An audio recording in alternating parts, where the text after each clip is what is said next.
Hey, what is up, everybody? This is Steve Breach coming to you here today as Monday Night Raw is on television as of right now. But surprise, I ain't watching. It is what it is. I'll check out some highlights and so honestly sort of keep up with things that way. But today we finally had our first nomination for the WWE Wrestlemania 35 Hall of Fame class that's going to be going in New York City. It doesn't seem like this year they're going to be doing the Hall of Fame at Madison Square Garden because of Madison Square Garden having the ROH, or is it ROH New Japan show? Whatever it is, one way or another, I guess they're not going to be using the Madison Square Garden to show out like they did for WrestleMania 29.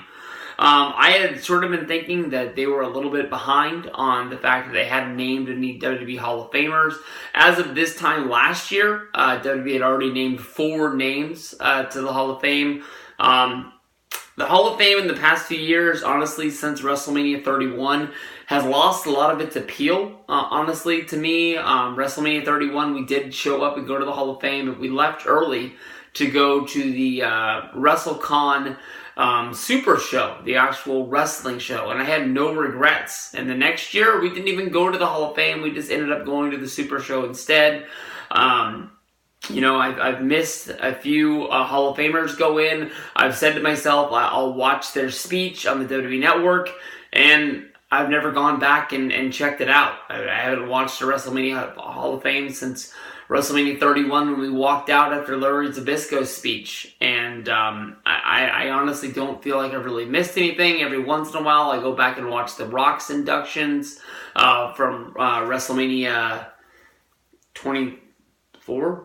I think that's what it was. And I watched the Ric Flair Hall of Fame speech from WrestleMania 24, possibly one of the best Hall of Fame shows. I wasn't able to attend that. I didn't go to my first one until WrestleMania 27 when Shawn Michaels went in. I've seen him come and I've seen him go. We've talked about this for a while, that WWE is going to be running out of names to be putting into the Hall of Fame that actually really do matter. The past few years, we've seen guys like Coco Beware get put in. We've seen Ivory get put in. And these are names that you can make a case for. But honestly, in past years, maybe there's been one guy that slipped through. But there's always been names that you look at and you're like, well, yep, they deserve it. There might be other people out there that you have a question mark around that doesn't make sense why they're not in. But, now they're getting down to names that it's like, pretty soon Psycho Sid's probably going to go into the Hall of Fame. But let's get down to business. Today it was named that D-Generation X is going to be going in as a group to the Hall of Fame. This is something that we've been talking about since, I think the first time it popped up was WrestleMania 29, maybe WrestleMania 30. And some people thought that it'd be a little bit weird because at that time we didn't have any double inductions where somebody was inducted solo-y and then also as a group. To me, when I think about people going in as a group, I think about the 4 Horsemen who went in at WrestleMania 28, making Ric Flair the first double Hall of Famer, somebody to go in as a group, somebody to go in as a solo. And during then they put in Tully Blanchard, they put in Arn Anderson. Both of those guys, honestly, in my opinion, deserve to be Hall of Famers as they are. WWE treats them as Hall of Famers, but they didn't really get to go in for their Hall of Fame career. Arn Anderson deserves that. Tully Anderson deserves that. With this D-Generation X group, they're saying that they're going to shine a light on the start of the group, and then they're also going to start a light on the second generation of the group. So during this, it's going to be Shawn Michaels, it's going to be Triple H, it's going to be Chyna, we're going to get Road Dogg, we're going to get Billy Gunn, but he works for AEW. We're going to get X-Pac, all put into the WWE Hall of Fame. Honestly, in my opinion, you can make causes for the New Age Outlaws that they deserve to go into the WWE Hall of Fame. We've made cases for Chyna to go into the WWE Hall of Fame for a few years now as one of the best women to ever compete in the WWE, as well as going on and winning the WWE Intercontinental Championship. Shawn Michaels is already in the Hall of Fame. Someday down the road, I don't think it's going to be anytime soon, Triple H will go into the WWE Hall of Fame on his own. A lot like Vince McMahon, I don't think that's going to happen until it's time for him to step away, and then you bring him back. D-Generation X, honestly, in my mind, changed the game. They were part of the what made Stone Cold Steve Austin, even though Stone Cold started picking up steam, going up against the Hart Foundation, going up against Bret Hart. They sort of stayed away until Austin won the Royal Rumble, which then led to Austin versus Michaels at WrestleMania 14. After WrestleMania 14, I think the D-Generation X, the night after, sort of relaunched with Triple H as the leader. X-Pac is sort of second in command of the New Age Outlaws, bringing up the rear. And I think, honestly, when you go back and watch them take over that cage match against Terry Funk and Mick Foley, I think that, honestly, they were supposed to be a heel group. And maybe if you go back and watch over history of time, maybe they were a heel group for about 2 weeks. And then, honestly, I think Vince and them noticed that these guys were baby faces, and they switched. And even though Triple H wouldn't sort of get up to that main event status until the summer of '99, when he won the title from Mick Foley on Monday Night Raw, D-Generation X, sort of picked up steam. They were always sort of in the main angles that were going down, even though it was on the mid-card.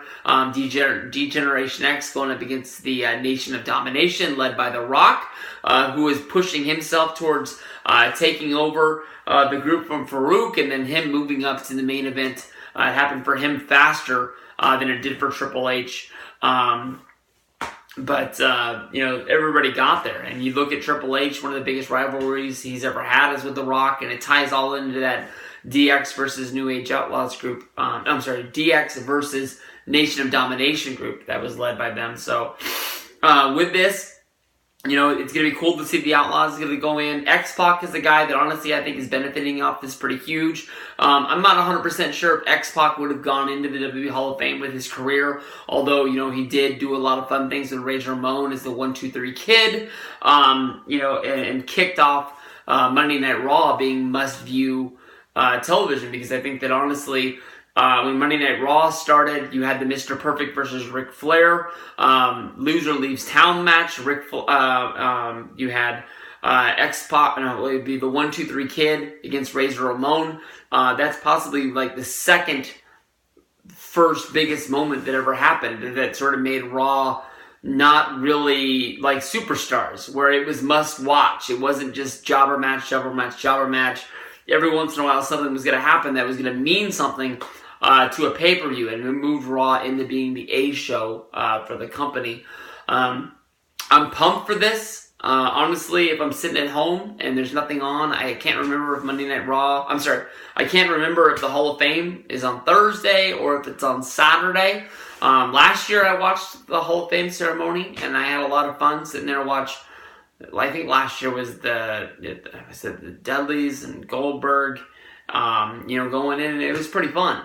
So I'm looking forward to hopefully seeing this if it goes down. One of my favorite moments for me attending a Hall of Fame is after Shawn Michaels' speech, when X-Pac, Kevin Nash, and Triple H came out on the stage. And I'm looking to see if maybe D-Generation X closes up the show, and once it's all done, if they do go in the back and they peel off the tux, they come out, and do their shenanigans, and that could possibly be one of the best moments of the WWE Hall of Fame. If not, you think about what happened at WrestleMania 31, Kevin Nash goes into the Hall of Fame, but during the same thing, we get to see DX versus the NWO go down, and during that, you get to see, Scott Hall, Kevin Nash, Hulk Hogan, Shawn Michaels, all of these guys appear on a WrestleMania and something more than being like a special guest referee or just waving to the crowd. I thought that really made, Triple H versus Sting, that upped the level of that match from it just being WWE versus WCW, and it just bringing the Monday Night Wars to finally colliding. And even though it's, 20 years down the road, we finally get an answer to all of those dream matches. Where did this happen? Where did this happen? And we got to see DX versus the NWO. So I'm pumped for this. I'm not going to set the TiVo or nothing like that, but if I'm sitting on the couch and I know this is on, I'm going to flip on the network and check this bad boy out.